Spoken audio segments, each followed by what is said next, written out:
I am Master Man。大家好，我哋今日嚟介紹一個鰻檔。首先係將鱔洗乾淨，抹乾好水，要將側邊嗰啲鰭位都要剪走咗佢。之後就可以用一把好利嘅刀去將一個魚皮切開。將啲皮切開呢，其實可以幫到你，唔好令嗰個魚皮同埋魚肉熟嗰個程度呢差咁遠嘅。另外呢，你都會令到個魚皮呢比較脆厚啲。之後仲有啲鐵籤去穿呢一條線。完成後，你可以將條線左右掹一掹，掹翻成嚿線平均啲。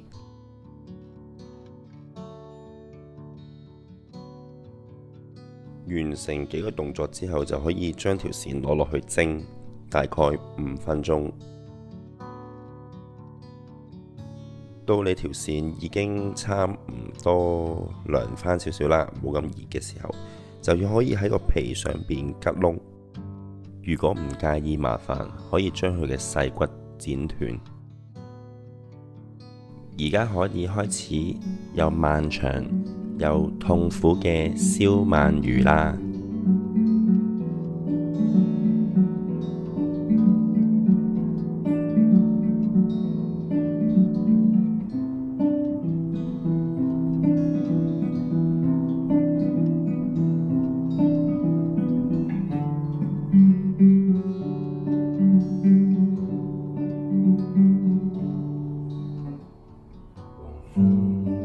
工作台打印機，數十尺各種設地，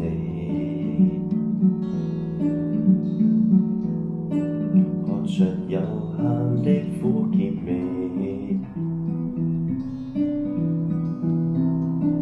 總覺無力呼口氣。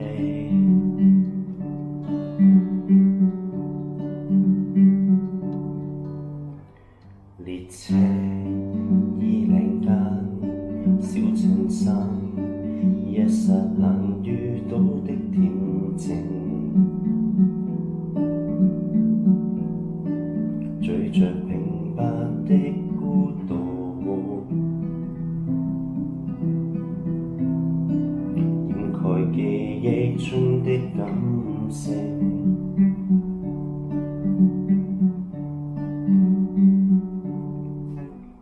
回想那熱湯，那暖湯，那份記憶中美多的感覺，終如煙花轉眼散落，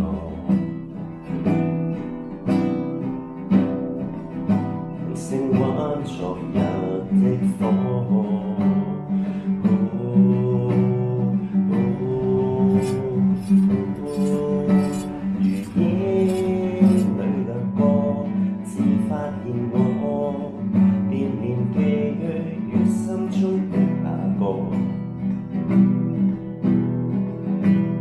越過長1.2米的隔膜。